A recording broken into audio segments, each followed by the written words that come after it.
Pak Harto tidak termasuk pimpinan TNI Angkatan Darat yang diperhitungkan oleh PKI. Inilah kesalahan fatal Gestapo PKI. Soeharto sebagai pimpinan pasukan cadangan pada saat itu. Kesalahan fatal kedua PKI adalah meremehkan sosok Soeharto. Secara militer juga tamat karena hanya jadi panglima pasukan cadangan. Underestimate terhadap Soeharto juga disebabkan karakternya yang tidak menonjol. Soeharto tidak terseret dalam faksi tertentu di Angkatan Darat. Soeharto pada saat itu tidak memiliki pasukan yang siap untuk berperang. Muncul pertanyaan, mengapa Soeharto bisa memobilisasi TNI begitu cepat dalam jumlah besar? Yang pertama, sebagian besar pasukan TNI ada di Jakarta dalam rangka hari ulang tahun TNI pada tanggal 5 Oktober tahun 1965. Soeharto sebagai mantan Panglima Operasi Trikora sangat berpengalaman memimpin, memobilisasi ratusan ribu pasukan dari 3 matra TNI. Sekakmat TNI berhasil membalas aksi PKI. Jika bukan karena Soeharto yang tersisa dan mengambil alih komando pimpinan TNI Angkatan Darat, sejarah Indonesia pasti berubah. Republik Indonesia sudah pasti akan menjadi negara komunis. Banyak kemungkinan yang akan terjadi, dan semuanya lebih buruk. Kaum komunis sangat membenci Presiden Soeharto, karena beliaulah yang menghancurkan komunis di negara tercinta ini. Haji Muhammad Soeharto, jasanya kepada bangsa dan negara juga tidak bisa disepelekan.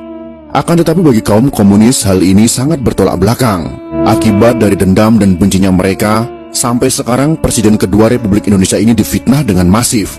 Dengan cara memutarbalikkan fakta sejarah, terutama bagi generasi muda yang tidak tahu menahu tentang sejarah masa lalu bangsa ini, akhirnya belajar sejarah dari sumber yang salah, yaitu bersumber dari orang-orang simpatisan atau pendukung komunisme yang sangat gencar ingin mengubah sejarah masa lalu mereka. Untuk mencegah pembodohan bangsa dari propaganda komunis, langkah TNI untuk memutar kembali film G30 SPKI itu sudah sangat tepat. Beberapa pemimpin dunia yang memuji Presiden Soeharto dalam pernyataannya. Lee Kuan Yew, mantan Perdana Menteri Singapura, juga mengatakan, Pak Harto pemimpin luar biasa. Beliau harus mendapat tempat terhormat dalam sejarah Indonesia. Sedangkan Sultan Bolkiah dari Kerajaan Brunei mengatakan, dipimpin Pak Harto, Indonesia bersatu, pemerintahan stabil, ekonomi maju pesat. Sangat disayangkan beliau dijatuhkan. Fitnah KKN terhadap Pak Harto dan keluarga yang kemudian dituangkan dalam TAP MPR untuk memeriksa harta kekayaannya ternyata tidak terbukti. Majalah Time memfitnah Pak Harto dan keluarga dengan tuduhan punya simpanan 30 miliar dolar Amerika Serikat. Ternyata tidak terbukti sama sekali.